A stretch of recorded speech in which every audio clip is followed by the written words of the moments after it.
2015-2016 school year begins. This is Unit 1, Day 1 of Algebra 2, Common Core.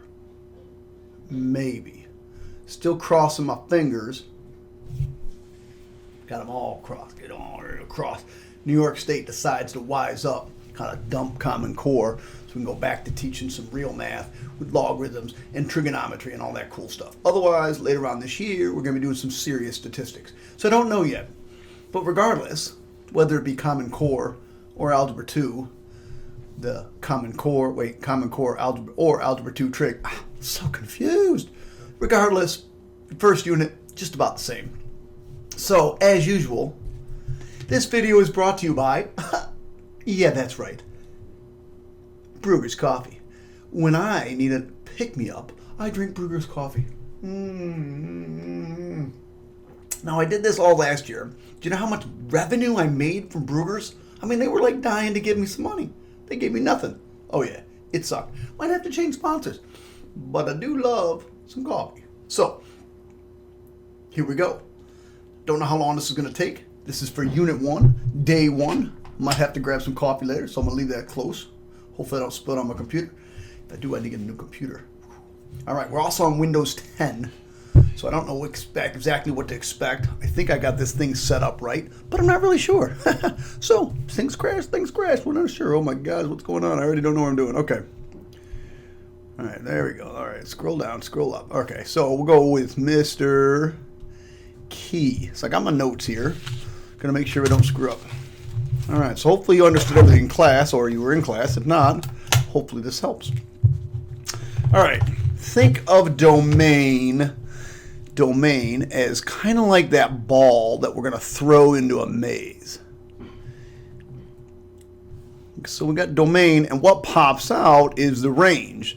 Or you think about domain as putting in all the ingredients. Different ingredients go in and pop out something. I don't know. Whatever. I don't know how you want to think about it. But anyway, the domain is the input.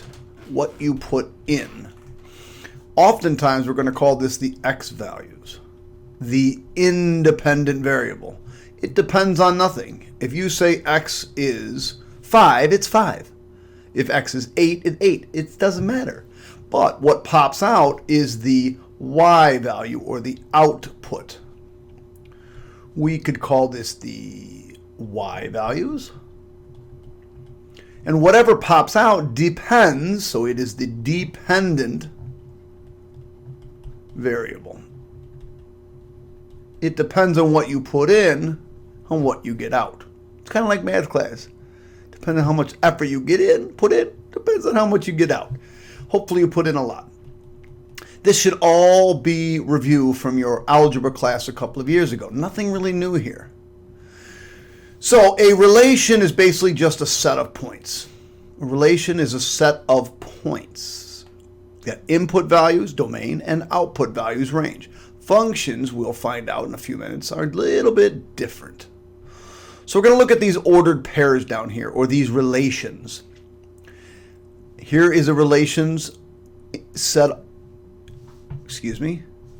This relations we're going to use, and we're going to set them up as a pair of ordered pairs like this. We're going to just draw them as ordered pairs, like the pair 1, 1, or the x value, that's negative 1, 1. The x value 1, the y value negative 3. The x value 4, the y value 2. Sometimes you'll see them listed as a table. But you know this is really nothing more than just ordered pairs, but put in lists like this. Sometimes you'll see them graphed. Here are the points that were graphed. 3 points. Or sometimes, and this probably is somewhat new, I don't remember if they teach this in algebra or not, the mapping.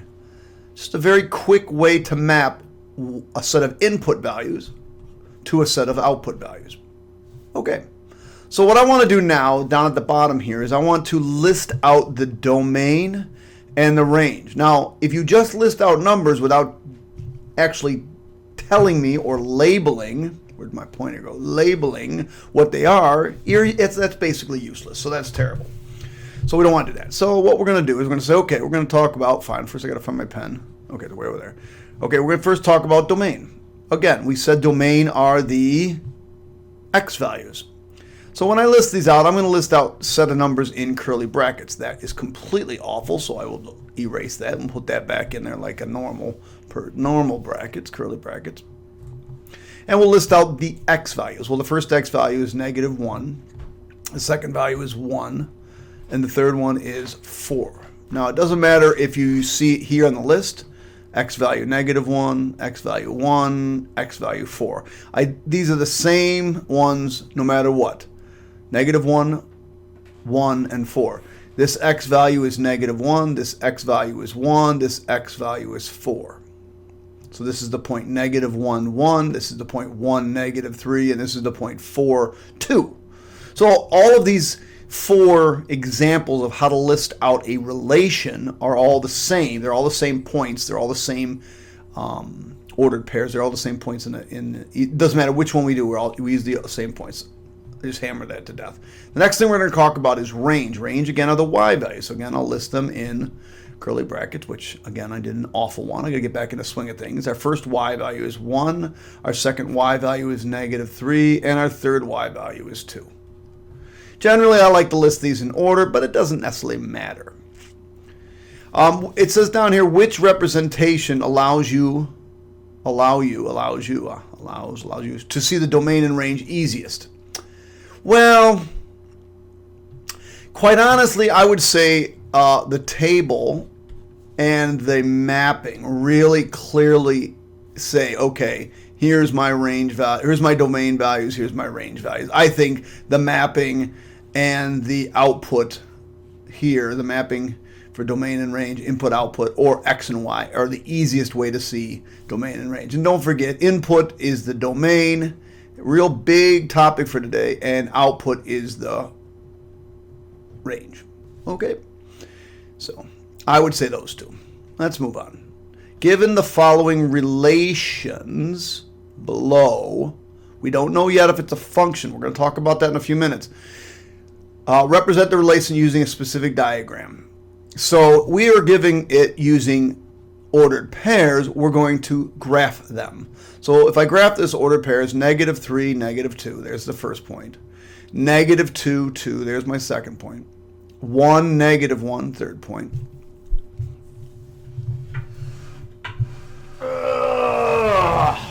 Just want a place to put my problems, man. I sounded like I was not doing something. Whatever.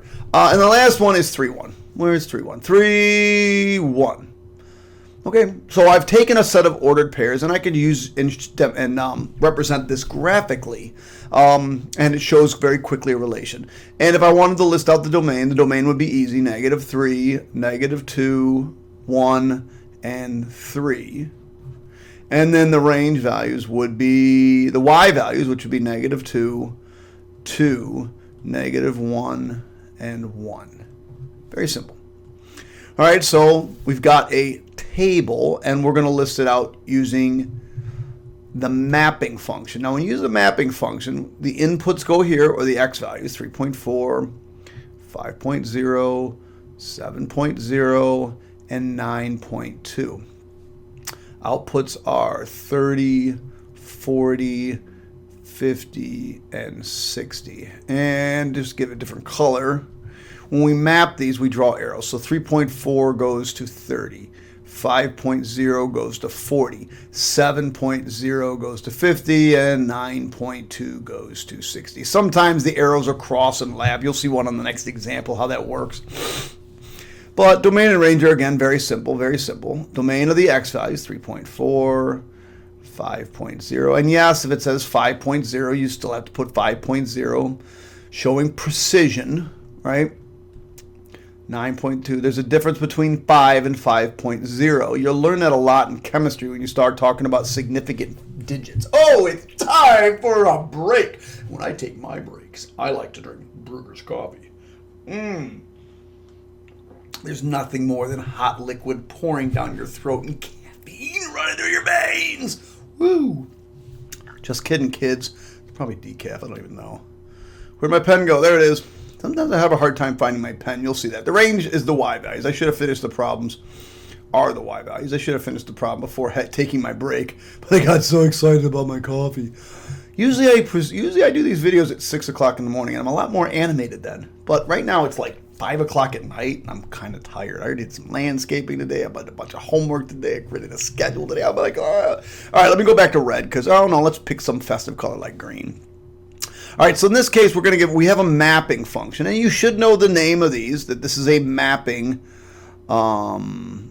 relation, or a mapping relation. It's a mapping representation of a relation. I probably should say it that way. So the points are 0, and you got to follow the arrows, 0, 75.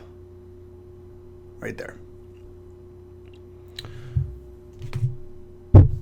And then the next one is 24, 40. That's right here. And 24, 50. And I want to highlight those two because we're going to come back to them in a second. So I'm going to highlight this. All right, I'll come back to it. Maybe. I think I will. Well, let me go back to green.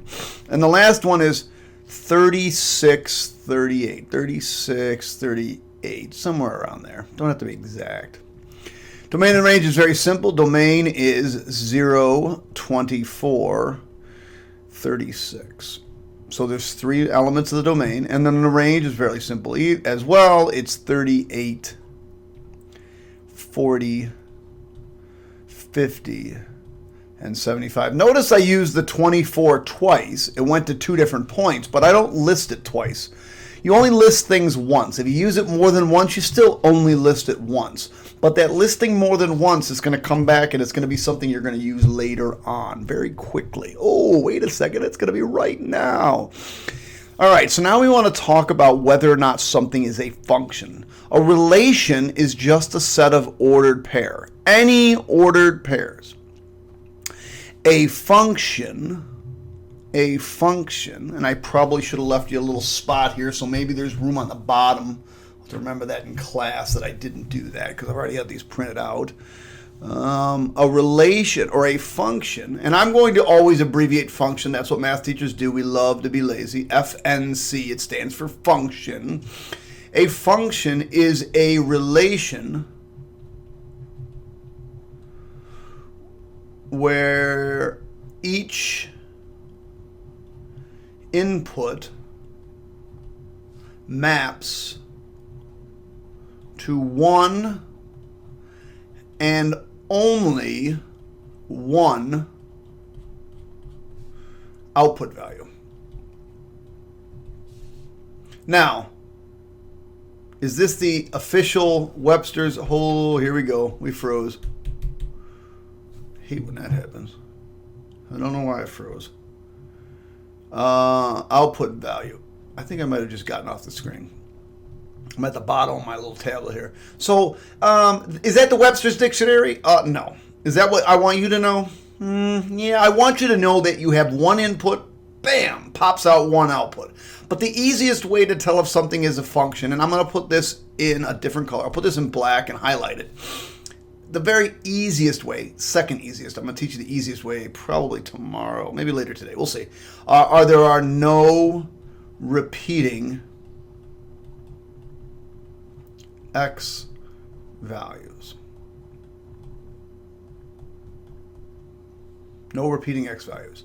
And let me highlight that. And I'll highlight that in. I wish I could highlight in red because it would be black and red, black and red, black and black and black and red. But can't. By the way, for those of you that are from a different school district, you're wondering why I do black and red. It's Hilton. We're black and red. Why do you think I'm wearing the red? All right. So let's take a look. Let's go back. Let's see if I can find my pen. Okay, so pen. There it is. Blue. Ooh, we're going to do blue. All right, so let's go back. Is this a function? So I'm going to look at these X values, -3, -2, 1, and 3. None of those repeated, so it is a function. So yes, a function. No repeating X values or input values. All right, take a look at number 2. So we just take a quick gander down this list, and we see, yep, each x value is only used once. I can also look here and see that they're only pointing to one number. So only the x values are used once. So yes, a function, and because I'm lazy, I'm going to go no repeating x values or no repeating input values. And then finally, this last one, we had to give you one example where it's not a function. And the easiest way to look at it is just to see that this 24 is mapped to 40, and this 24 is mapped to 50. Another way to think about it is this. If I told you, let me go back to my ball idea. If I told you we're going to take the number 24, and we're going to put it in here, what's going to come out? You put 24 in, what comes out? Well, on this one, you would have two choices. You could say, oh, 40 is going to come out. Oh, wait, and then somebody else would be like, no, 50 is going to come out. Well, yeah, you'd both be right, wouldn't you? And since you're both right, you're both wrong. It's not a function. No, you're both be right, but it is not a function because we have repeating values. So no, not a function. The number, what is it, 24 repeats. Now, if you want to sound like a mathematician, you can say the number 24 maps to two different output values. The input value, number 24, maps to two different output values. Therefore, it is not a function. I just really want you to recognize things as being a function or not a function. Okay, kids, let's move on. Moving on very quickly. What's next? Determine if the relations below are a function. So all we have to do is look at the, bam, x values. You must be drinking that there coffee. So let's look. Let's highlight them, because highlighting's fun. Let's do them in blue. 1.1, 3, 5, and 10.65. So yes, it's a function. No repeating y values or x values. 120. 120. No. Explain why or why not. So we got to put a little explanation here. So let me go back to this color. Yes, no repeating input values. You could also say x. No, because the number 120 repeats. Bam. Done. All right, let's take a look at this. We've got an input value of 5. It gives us 250 or 240 out. We put an input value of 6. It gives us this value. We put an input value of 7. It gives us this. If you had to list these, you would see 8 would go only here. So basically what we're going to do is we're going to look down here and say 5 only goes to 1 point. 6 only goes to 1 point. 7 only goes to 1 point. 8 only goes to 1 point. 9 only goes to 1 point. Now, if I put another dot here and you'd say, oh, 10 goes to this point or 10 goes to this point, it would not be a function. So, ka-ching, got to get rid of it. That's not there. So, yes, this is a function. No repeating x values. Now, again, this should be on review, and that's why I'm going rather quickly. Pause, rewind, go back, check my commercials out. And, if you're enjoying it, hit the subscribe button, please. If you're my student, you better be hitting the subscribe button. Okay, take a look right here. This is the classic thing you're looking for to see if there's a function.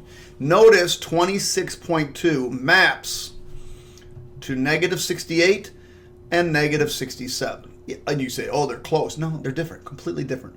And again, ask yourself, hey, if you had 26.2, what's the output value? And if you can't agree with somebody, if you could say one thing and they can say another, then it is not a function. It is a relation, because a relation is just a set of ordered pairs. But a function is a relation where no repeating x value. So not a func. Let's move on.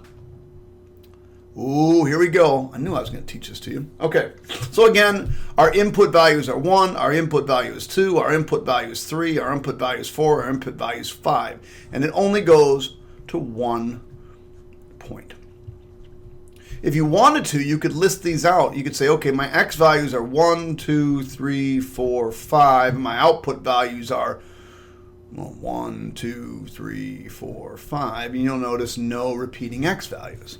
Over here, though, we have a problem. So this yes is a function, no repeating x values. I was trying to crack my toe. Couldn't do it. Okay, so this 1 only goes here. But notice what happens with 2. 2 can go here. If I said, if you put x as 2, what's the y value? You know, and I could have one student say, hey, it's 2. And then the other student said, no, it's not. It's 3. I also have that same problem at 4. I could say, hey, if you put in 4, what do you get? And I give somebody in the front go, hey, it's 4. And then somebody back go, no, it's not. It's 5. So this is not a function because we have two values, 2 and 4, that map to different functions. So that's not a function. And that therein lies and gives us this thing called the vertical line test. Now, I will never write out vertical line test again. I will use the abbreviation VLT. Now, you have to remember that vertical lines go straight up and down. These are vertical lines. If you think those are straight, those are straight. These are vertical. Horizontal lines are these, and we'll talk about horizontal lines later. These are horizontal lines. I'll give you a foolproof way that I'll never put online on how to remember those. Vertical line test. This is a very simple test used to determine if a relation is a function. And then another thing, and I should have made this larger, it can only hit graph once if a function. So we're going to try to draw vertical lines in and see if it hits the graph more than once. If it hits the graph more than once, it's not a function. So it doesn't matter where I draw vertical lines in here. Let me try to draw some bigger lines. Doesn't matter where I draw vertical lines in, it hits only once. So yes, function. And we say it passes VLT, vertical line test. Again, I don't care where I put the vertical lines in. Again, you have to know what vertical lines are. But wherever I put those vertical lines in, it only hits it once. So yes, function passes VLT. Now, I can do this, boom. But what we're looking for, oh yeah, look, I can put all these vertical lines in, vertical line, vertical line, vertical line. I can put a vertical line, vertical line, vertical line. That's the function. But if there's just one place where it hits the graph more than once, it is not a function. And watch right here, I'm going to put it in color, or I'm going to put it in highlighter because it makes it big. If I draw this line in right here, right, it hits these 2 points right here. It hits this point and it hits this point. If I draw that vertical line, it hits those 2 points. So this is not a function. Fails the VLT. And the VLT, the vertical line test, is a very, very simple way to remember that it has two input values. One input value gives you two output values. The number 1 gives me the input value or the output value of 1, and it gives me the output value of 3. So it fails the vertical line test. A circle fails it over and over and over. And all you got to do is get it one place where it fails, and it's no. This, no matter what I do, it'll only hit it once. This one, now you got to be careful on these. This is a cubic function. This is a cube root function. This is not.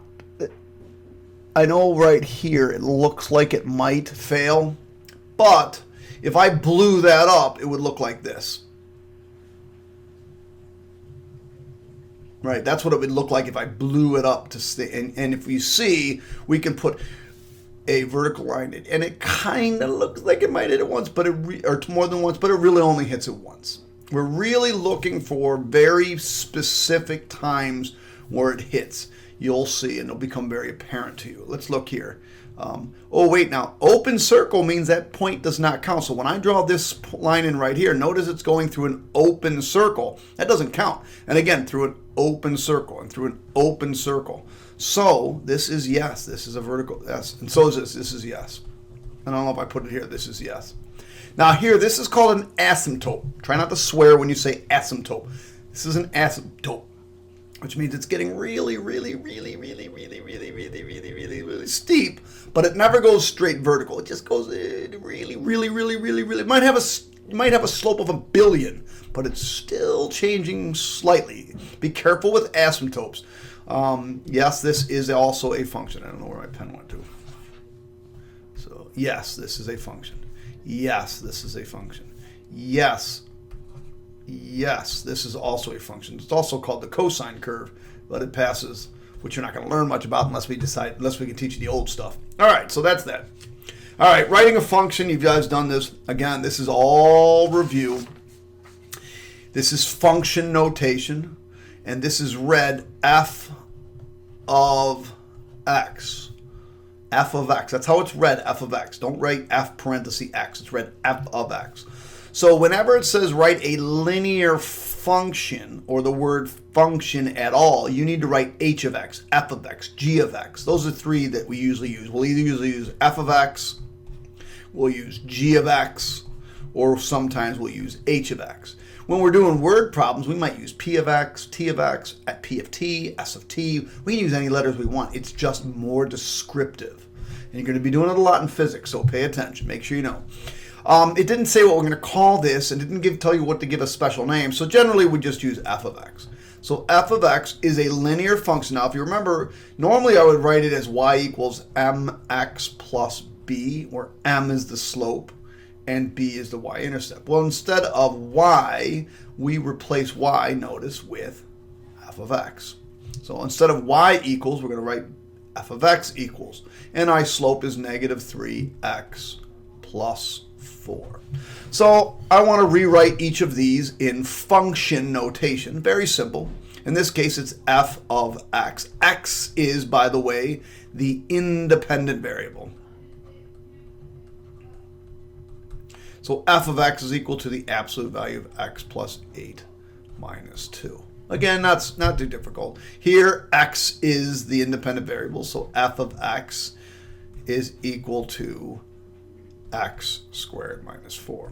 And you got to be careful here. The independent variable is t. I can't write f of x. I would be wrong if I wrote f of x. You'd have to write f of t is equal to 10 raised to the t. Just be careful what the independent variable is. All right. We're going to sub in using parentheses, and I completely forgot to get my calculator ready. So let me see if I can get all this stuff closed and minimized. Let me get my calculator up. Hopefully it doesn't take too long. All right, let me go back. Where was I in OneNote? All right, so I am going to be a crazy man about these parentheses. Absolutely crazy man. Because if you do not use parentheses, you will oftentimes get problems wrong.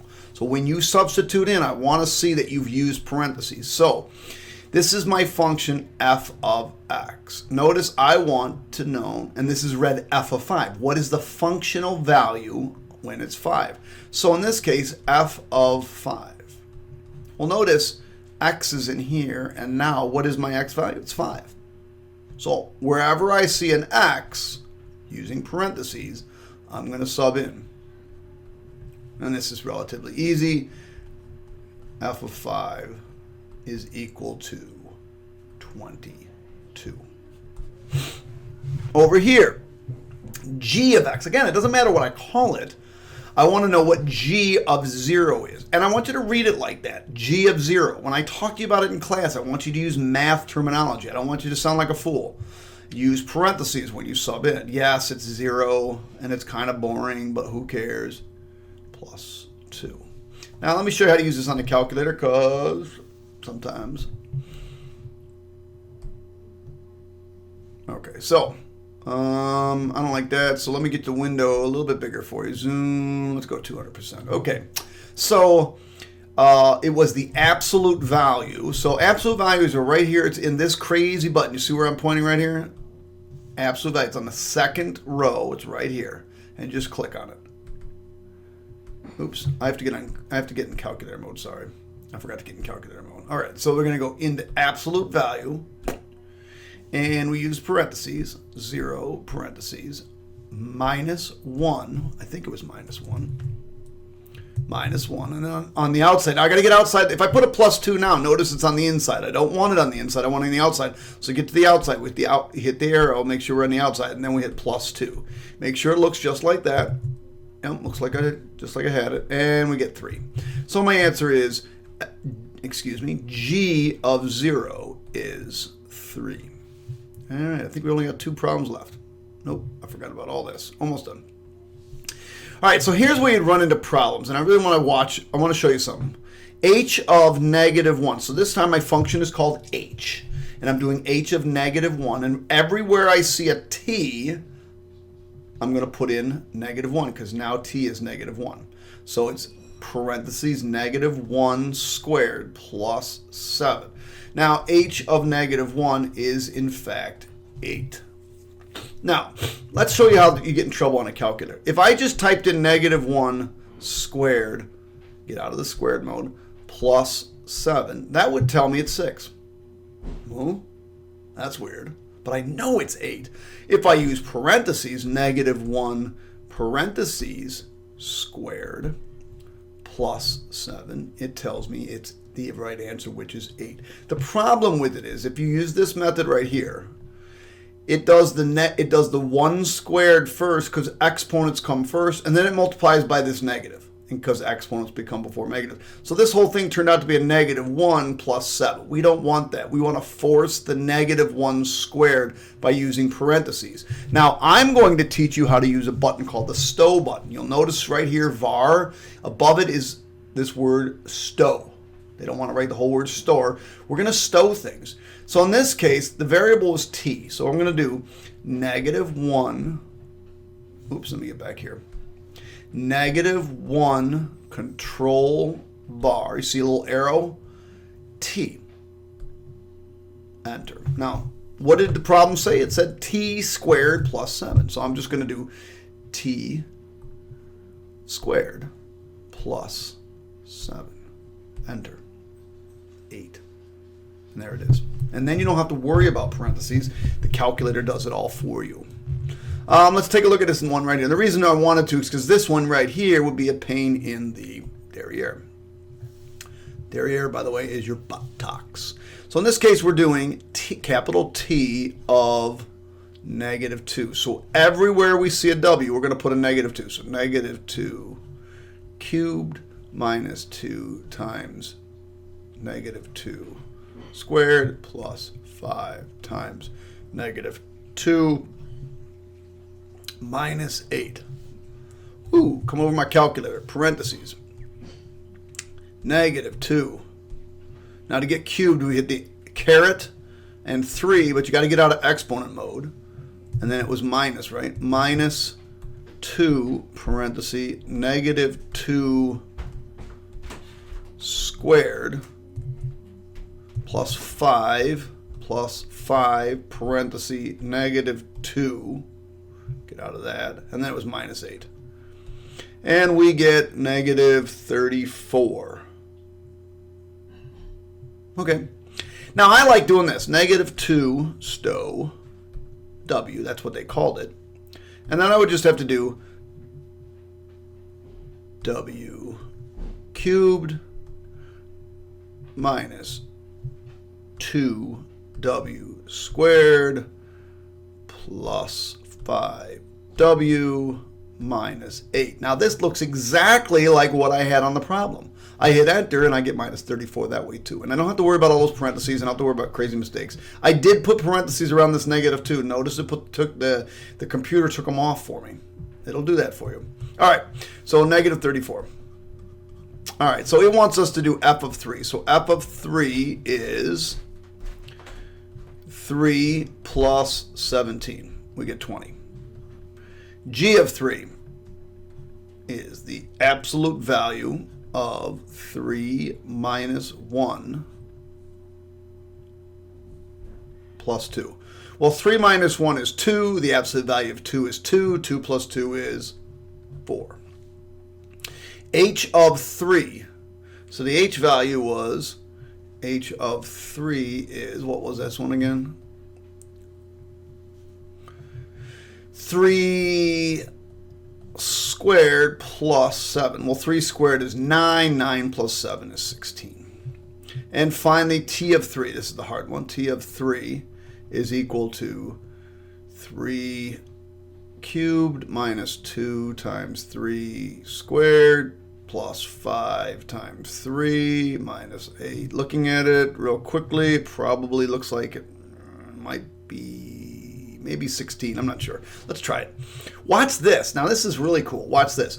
3 stow W, because that's what it is, right? Now, I don't want to have to retype that line. I'm just going to go up, up, up, up, and say, hey, you retype that line for me. I've already put it in once. Why would I have to put it in again?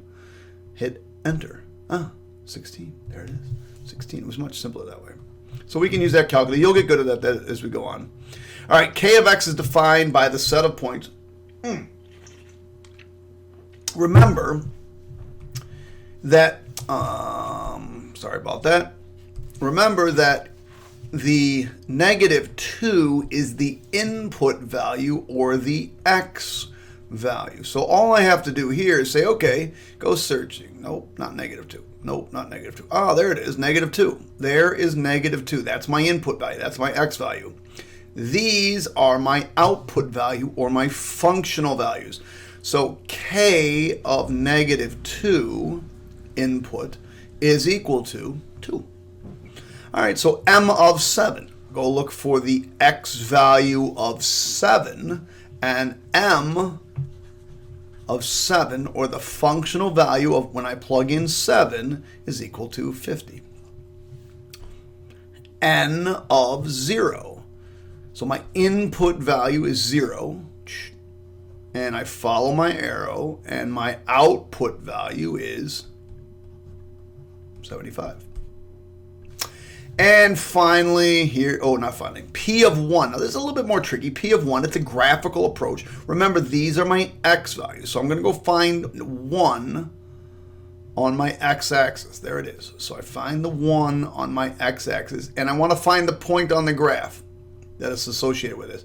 So this point right here would be 1, 3, right? I mean, I hope you all agree that would be the point 1, 3.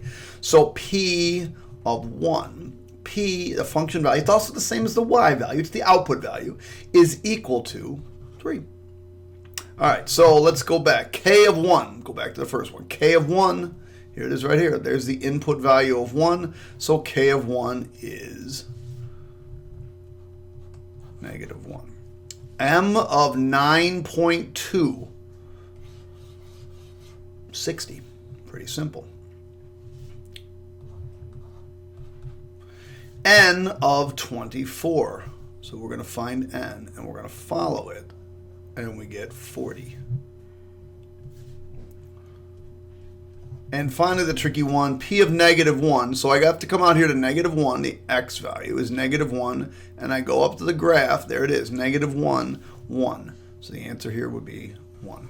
And that's it for day 1, kids. Hope you all enjoyed it. I'm going to create the entire series for the entire course. So if your teacher is not very good, come on back here, hit the subscribe button, follow me from day to day. All of this information can be found at mrkrausmath.com. And pick any one of my classes, set 2, set 3, or set 4, for my Algebra 2 classes, and follow the sequence. You can follow the sequence all year long. If you didn't understand something from your teacher, hopefully you come here and you understand it. I'm also going to be doing a calculator series eventually, so you can come back here. If you don't have the TI Inspire, the TI Inspire kind of looks like this calculator right here. I would suggest you get it. It is a very, very good calculator. I know in your school you're probably using 84 pluses, but this TI Inspire is an amazing calculator, and everything I do this year is going to be used in that calculator, so hopefully you have it. If you don't have it at home, you don't necessarily need it at home. I will post a short video on how to get this calculator like this on your computer at home for $27 a year. So I know that's a little bit of money, but instead of putting out, oh, look at Katana. Going crazy on me. Let me get out of that. You dumb son of a. So anyway, I know $27 is quite a bit of money. Not really, but it's better than shelling out $100 or $120 if you don't know if you're going to need it. So $27 would be good for the entire year. Keep it on your computer, and you'll have it for the whole year. And then if you decide to get it, you can always buy it. Or bite the bullet if you're going to college. You're going to do something a little bit science and math. Grab it. Again, hit the subscribe button. Hope you all enjoyed it. Don't forget to get Burger's Coffee, because maybe I'll make some money someday. It's been fun. It's been real. Pop out. See ya. I know. Forget. How do I turn this off? I'm going to say bye.